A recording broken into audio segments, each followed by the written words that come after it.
அனைவருக்கும் வணக்கங்க. நம்ம ரெசிபி சேனல் செய்யப்போ டிசைன் பார்த்தீங்கன்னா பேக்கரி ஸ்டைலில் வந்துட்டு ட்ரூட்டி ஃப்ரூட்டி பன்னு செய்ய போறோங்க.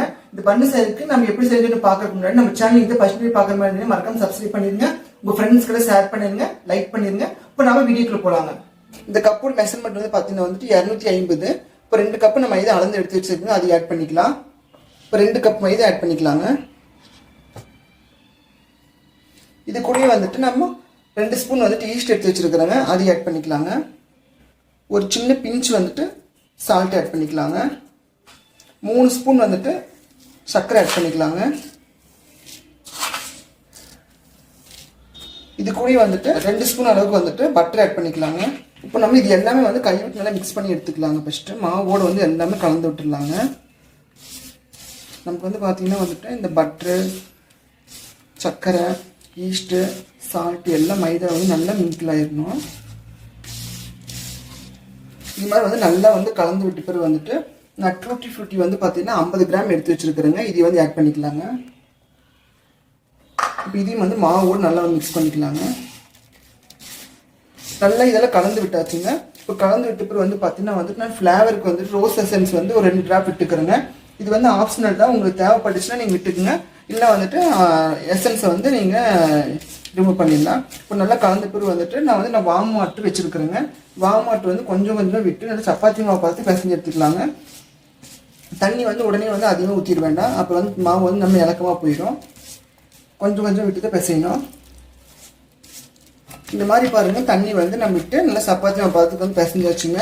இது வந்து நல்லா வந்துட்டு உள்ளே விட்டு நல்லா வந்து மேலே விட்டு இப்படி ரொட்டேட் பண்ணி பிசையணும். அப்போ தான் வந்து நமக்கு வந்து பன்னு வந்து நல்லா சாஃப்டாக வருங்க. இந்த மாதிரி வந்து பன்னு வந்து ரெடி பண்ணியாச்சுங்க. இது வந்து பார்த்தீங்கன்னா வந்து ஒரு 1/2 hour நல்லா ஊற வச்சிடலாங்க. ஊறின பிறகு வந்து மாவு ரெடி ஆயிரும். அதுக்கப்புறம் வந்து பன் ரெடி பண்ணிக்கலாங்க. நமக்கு நல்லா 1/2 hour ஆயிடுச்சுங்க. மாவு வந்து பாருங்கள் எவ்வளோ நல்லா வந்து பொங்கி வந்திருக்குது.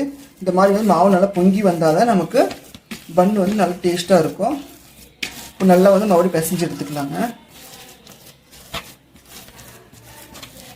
பாருங்கள் மாவு வந்து இது மாதிரி நல்லா வந்து மறுபடியும் பிசைஞ்சு எடுத்தாச்சுங்க. இப்போ நம்ம பிசைஞ்ச மாவு வந்துட்டு அந்த பீஸ் போட்டு எடுத்துக்கலாங்க. நம்ம பிசைஞ்சு எடுத்து வச்சிருக்க மாவு வந்துட்டு இந்த மாதிரி வந்துட்டு ஒரு பிளேட்லேயே இல்லை வந்துட்டு ஒரு பலகையிலேயே வந்துட்டு இப்போ நல்லா வந்துட்டு அமுத்தி விட்டுருங்க. ஃபஸ்ட்டு ஒரு ரவுண்ட் ஷேப்புக்கு வந்து அமுத்தி விட்டுடலாங்க. அமுத்தி விட்டுட்டு நம்ம வந்து கட் பண்ணி எடுத்துக்கலாங்க.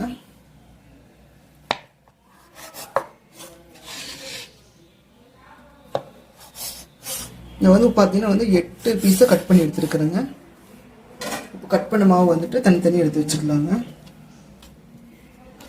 இந்த மாதிரி வந்து கட் பண்ண மாவு வந்து தனியாக எடுத்து வச்சாச்சுன்னா இப்போ நம்ம இது வந்து பன்னு செய்ய ஆரம்பிச்சுக்கலாம். இப்போ நம்ம ரெடி பண்ணி வச்சுருக்கிறேன் அந்த ஒவ்வொரு பீஸ் மாவும் வந்துட்டு இப்போ நம்ம என்ன பண்ண வந்து உள்ளே வந்து மடிச்சு விடணுங்க. உள்ளே மடிச்சு விட்டாதான் நமக்கு வந்து பன்னில் வந்து லேயர் நிறைய வரும். உள்ளே மடிச்சு விட்டுட்டு இப்போ லைட்டாக வந்து இப்படி ஒரு நல்லா அமுத்தாமல் நல்லா வந்து கையை வந்து டச் பண்ணுற அளவுக்கு வந்து இப்படி ரவுண்ட் ஷேப்பில் மட்டும் பண்ணிக்கிட்டு எடுத்து வச்சிடலாங்க. இது ஒரு பீஸ் எடுத்து அப்படியே ஒவ்வொன்றா உள்ளே அமுத்தி விட்டுருணும். நமக்கு வந்து ரவுண்ட் ஷேப் வரணுங்க. உள்ளே அமுத்தி விட தான் வந்து நமக்கு ரவுண்ட் ஷேப்பும் வரும். நல்லா வந்துட்டு பன்னு வந்து சாஃப்டாகவும் இருக்கும். அமுத்தி விட்டு லைட்டாக வந்து இப்படி உள்ளங்கையில் வச்சு இப்படி நல்லா வந்துட்டு ஒரு இந்த ரவுண்ட் ஷேப் மாதிரி பண்ணி விட்டோம்னு வேலை முடிஞ்சுங்க. இது மாதிரி வந்துட்டு நம்ம ரெடி பண்ணி வச்ச மாவு வந்துட்டு ஒரு 1/2 hour நல்லா ஊட்டுங்க. ஊறினப்போ நம்ம வந்துட்டு மைக்ரோவன் எடுத்து வச்சுக்கலாங்க. இப்போ பாருங்கள் நமக்கு வந்து 1/2 hour நல்லா ஊறிடுச்சுங்க. ஊறி நல்லா பாருங்கள் எப்படி நான் புஷ்ஷுன்னு எழுந்திரிச்சு வந்துருச்சுங்க. இப்போ இந்த ஸ்டேஜில் வந்துட்டு நான் வந்துட்டு மேலே வந்து பால் அப்ளை பண்ணிக்கலாங்க.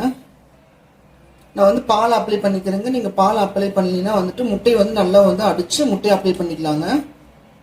இப்போ வந்து பார்த்தீங்கன்னா பால் வந்து எல்லாம் அப்ளை பண்ணி வச்சுங்க. இப்போ நான் வந்து மைக்ரோவன் எடுத்து வச்சுக்கலாங்க. நான் வந்து மைக்ரோவன் வந்து ஏற்கனவே வந்து ப்ரீஹீட் பண்ணி வச்சுருக்கிறேங்க. இப்போ நம்ம வந்துட்டு உள்ளே வந்து நம்ம ரெடி பண்ணி வச்சுருக்கிற பன்னை உள்ளே வச்சுக்கலாங்க. வச்சுட்டு க்ளோஸ் பண்ணிக்கோங்க. இப்போ நம்ம 170 டிகிரி வச்சுக்கலாங்க. 170 டிகிரியில் வந்துட்டு 20 நிமிஷத்துக்கு வந்து வச்சுக்கலாங்க. இப்போ நம்ம 20 நிமிஷம் கழிச்சு நம்ம பார்த்துக்கலாங்க. இப்போ நம்ம டைமிங் முடிஞ்சிருச்சுங்க. இப்போ நம்ம வந்து பன் எடுத்துக்கலாங்க. இப்போ பாருங்கள் நமக்கு சுவையான பேக்கரி ஸ்டைல் ட்ரூட்டி ஃப்ரூட்டி பன் வந்து ரெடி ஆயிடுச்சுங்க. இப்போ பாருங்கள் நமக்கு சுவையான பேக்கரி ஸ்டைல் டூட்டி ஃப்ரூட்டி பன் வந்து ரெடி ஆயிடுச்சுங்க. நீங்கள் இதே மாதிரி வீட்டில் வந்து மறக்காம செஞ்சு பார்த்துட்டு எப்படி டேஸ்ட் இருந்து மறக்காம கமெண்ட் பண்ணிடுங்க. நம்ம சேனல் மறக்காம சப்ஸ்கிரைப் பண்ணிடுங்க. உங்கள் ஃப்ரெண்ட்ஸ்க்கு ஷேர் பண்ணிடுங்க. மறக்காம லைக் பண்ணிடுங்க.